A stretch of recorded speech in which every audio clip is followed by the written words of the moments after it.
नमस्कार। जय जय श्री सीताराम। कर्म से बदल जाते हैं भाग्य।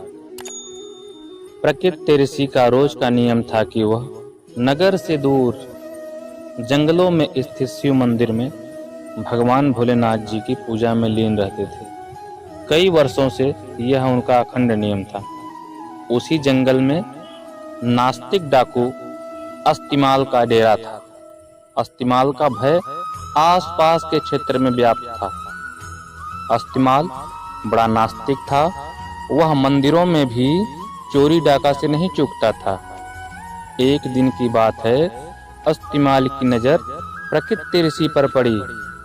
उसने सोचा, वह ऋषि जंगल में छुपे मंदिर में पूजा करता है तो हो न हो इसने मंदिर में काफी माल छुपा कर रखा होगा। आज इसे ही लूटते हैं। अस्तिमाल ने प्रकृति ऋषि से कहा कि जितना भी धन छुपा कर रखा है चुपचाप मेरे हवाले कर दो।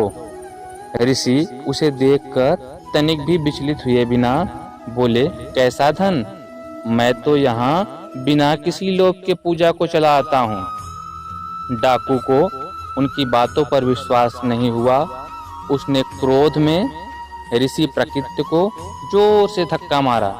ऋषि ठोकर खाकर शिवलिंग के पास जाकर गिरे और उनका सिर फट गया। रक्त की धारा फूट पड़ी।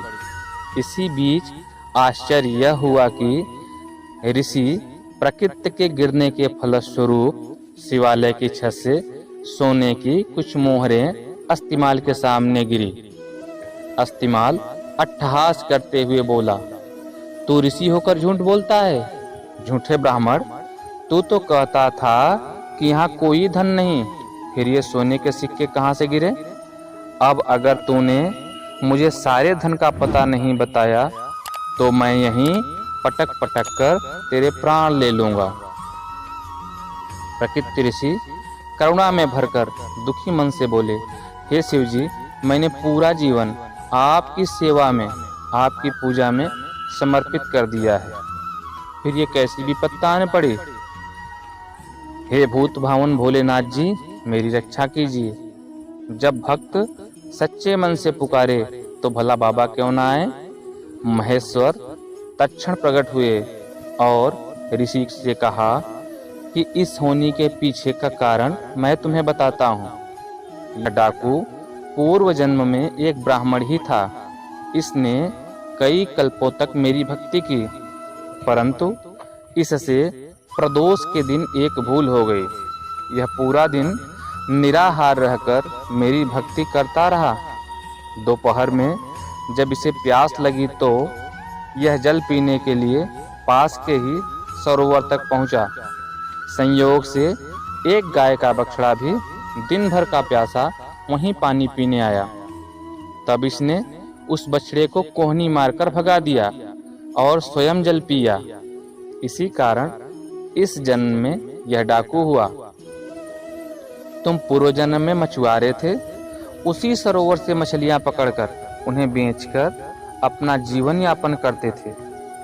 जब तुमने उस छोटे बछड़े को निर्जल परेशान देखा तो अपने पात्र में उसके लिए थोड़ा जल लेकर आए। उस पुण्य के कारण तुम्हें यह कुल प्राप्त हुआ।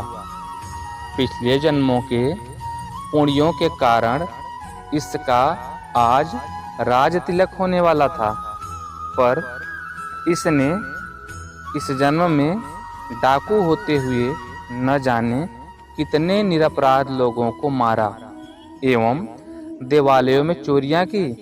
इसी कारण इसके पुण्य सीमित हो गए और इसे सिर्फ ये कुछ मुद्राएं ही मिली।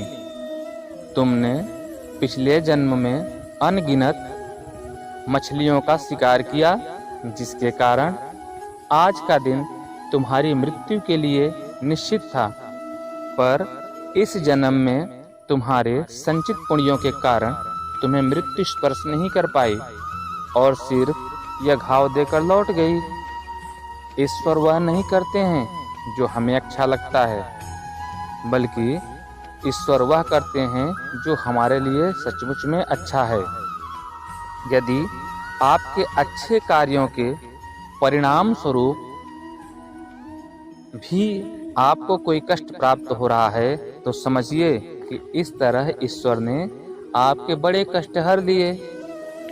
हमारी दृष्टि सीमित है, परंतु ईश्वर तो सब लोग परलोक सबको देख सकते हैं, सबका हिसाब रख सकते हैं। हमारा वर्तमान, भूत और भविष्य सभी को जोड़कर हमें वही प्रदान करते हैं जो हमारे लिए उचित है।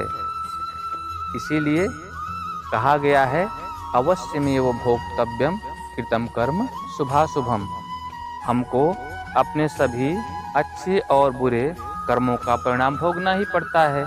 अब उसके लिए चाहे हमारे 1 जन्म हो, 2 जन्म हो, 100 जन्म हो, 1000 जन्म हो, हम चाहे मनुष्य बने, चाहे जीव जंतु बने, चाहे पेड़ पौधे बने, फिर से किसी और जीवन में जाएं, लेकिन जो हमारे कर्म के फल संचित रहते हैं उनको हमको भोगना ही पड़ता है। इसीलिए हमें सदैव सत्कर्म करना चाहिए, धर्म के मार्ग पे चलना चाहिए और सदैव प्रसन्न रहना चाहिए। जो परमात्मा ने मुझे दिया है वो मेरी योग्यता से अधिक दिया है, उसी में प्रसन्न रहना चाहिए। जो प्राप्त है वही पर्याप्त है।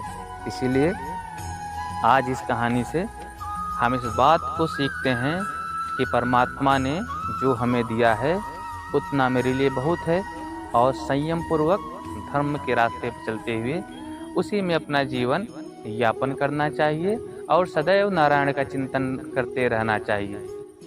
एक बार हम सब नारायण को प्रणाम करेंगे और कृतज्ञता अर्पित करेंगे कि उनके कारण से ही आज हम स्वस्थ हैं, हमारे जीवन में खुशियां हैं और हम अपने जीवन में अच्छा कर रहे हैं। धन्यवाद, नमस्कार, जय जय श्री सीताराम।